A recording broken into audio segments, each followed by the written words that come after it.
was a Bruce Lipton quote. To move into a better future, it is incumbent upon each of us to express the best versions of ourselves. Bruce Lipton, I'm guessing, may have been speaking globally, that if we want to move into a better future for all of us. But this is exactly accurate for individual better future. If you personally want a better life, a better future for yourself, you must move into a better version of yourself. That's what we're doing here. We move into a better version of ourselves by every time we stop or interrupt a complaining type thought. Every time we set aside fear or worry or something that's annoying us. Anytime we feel irritable and we look for something more uplifting to focus on, or we at least quiet that thought or distract ourselves from it, even if you can't do it 100%. Anytime you move away from a negativity of any sort, you're moving towards something positive. The distance you're going, I'm just going to use a linear example, and I know it's not linear. Anytime you move away a little bit from negativity, you're moving exponentially towards something positive. So you make this much effort and you move this far ahead. It's worth a little bit of effort. It really is. Give it a try. And we've talked about this, and it's a good reminder. Everything that you experience right now is a result of what has been going on in your mind just a short time ago. Everything.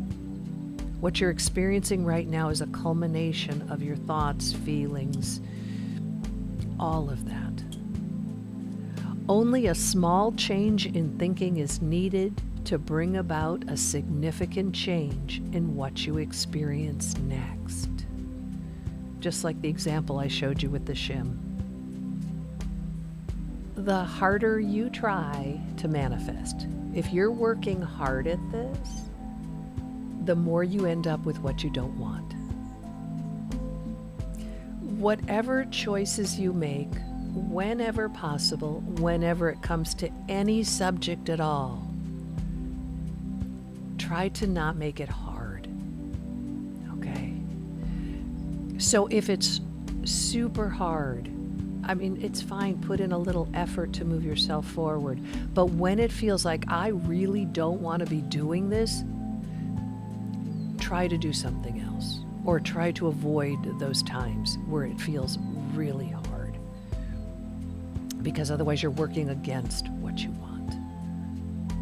Desire creates the path to what you want. Your desire for something is what connects you to the end result you want. And the image in my mind is, it's actually like a rope. It's like a lasso. Like you are lassoing the thing you want, and then you are connected. And then the pathway to it is created. So it's through your desire that you create. This is why you want to look at what you truly desire, because you're going to create whatever is on your mind, whatever you're thinking about and focusing on, putting any energy or emotion into, you're creating it, you're creating it, you're creating it. And as soon as your focus shifts to something else, you're creating that. You're creating more of that. Keep your focus towards what you want, even the little things. Carrie says, like Laura, I have been stewing, but about something different. It is a concern for a loved one's health. It is so hard to quiet those thoughts. Yeah, it is. When we're worried over someone, it is difficult. And what has helped me through that is to remind myself, each one of us has our own path, our own journey. Each one of us makes our own decisions. And each one of us has the experiences, the potential experiences that our soul wants to have in this lifetime. And it isn't my responsibility And that might not be what you're noticing as far as a match for you, but for me, it's not my responsibility to interfere with that, even if my beliefs are different, even if I want a different outcome for that person. And yeah, I'll have my own experience perhaps of sadness or upset over it, and I remind myself this is not my journey, and there are no mistakes.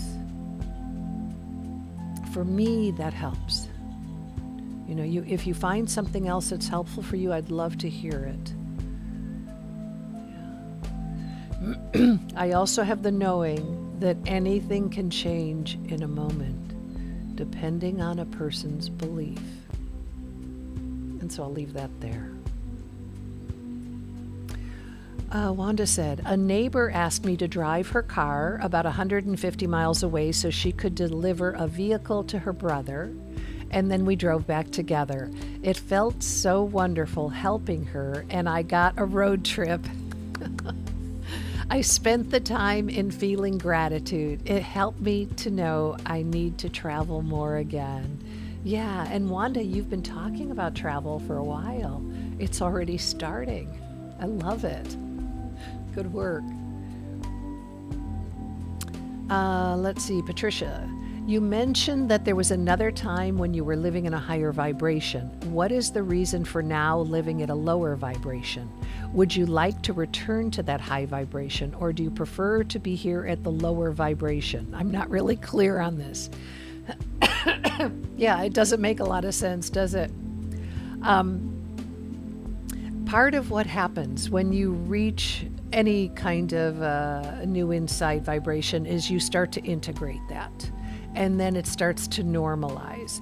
So I held that high feeling for many months. In addition, I allowed complaining thoughts to come in, and I know exactly what my complaining thoughts were directed at. It had to do with, believe it or not, the vacation home that was part of my dream. I started to have these, it was like being disgruntled. I know it makes no sense, but I was nitpicking and finding things about it that really annoyed me, and my focus went there. And you have to remember, I was living in a very quiet mind for many months. There were no thoughts going in and out. It was just living in a feeling of buoyancy, enjoyment. And then these thoughts came in, and I did not stop them. And I have not been as diligent. Now, my existence or my experience had gone down to here, and it's come back up maybe to here, but it's not where it was. So I don't know if that helps at all. So Wanda says, and helping her, I felt so amazing inside. It helped me to know I want to go more into service. Good. Service looks different for everyone. In any case, I think in all cases, we're here for some level of service. And yet service does not need to look like you're serving someone. Sometimes service is simply doing whatever you can to raise your vibration, and then the people around you are influenced by that. So it could be very different for each one of us. And overall, we are doing that. Carrie said, thank you for the reminder of each soul's journey. Good. Patricia says, thank you. That helps. Your input helps me tremendously, whether it's a question, a comment, an evaluation. It doesn't matter what it is. Your input just helps me tremendously. And it helps me connect with you. So thank you for that. Be easy on yourself. And so that no matter what's going on in your mind, be easy on yourself. If you're angry, just be easy on yourself while you're angry. Don't, what do you call that when you add, it's like adding fuel to the fire. There's something else I wanted to say and I can't think of it. But it compounds the negativity when you're also beating yourself up for being angry. If you've got to wallow in it for a little while, just wallow in it. Feel it. If it feels good, do that. And when you come out of that, you can leave that behind more quickly. Okay? Instead of fighting it. Whatever you're fighting, it persists. So even if you have to really feel the feelings, do that, and then you'll move through them more quickly. Tell me, what were your wins this week? Did you have any moments of appreciation that you'd like to share? Any new insights about anything? Anything unexpected take place? I'd love to hear about it in the chat. So anybody have any wins they'd like to share? Any new insights or something good that happened this week? Even just moments, maybe moments where you took a break, where you never take a break. I'd just love to know, what is it you're doing that is positive for yourself? Or what has happened this week that just felt like a positive? All right, everybody. Good. Well, I look forward to seeing you next week. And keep in touch if you have any questions. Either post them in the Facebook group or send me an email. All right. I'll see you next week. Yeah. Bye-bye for now.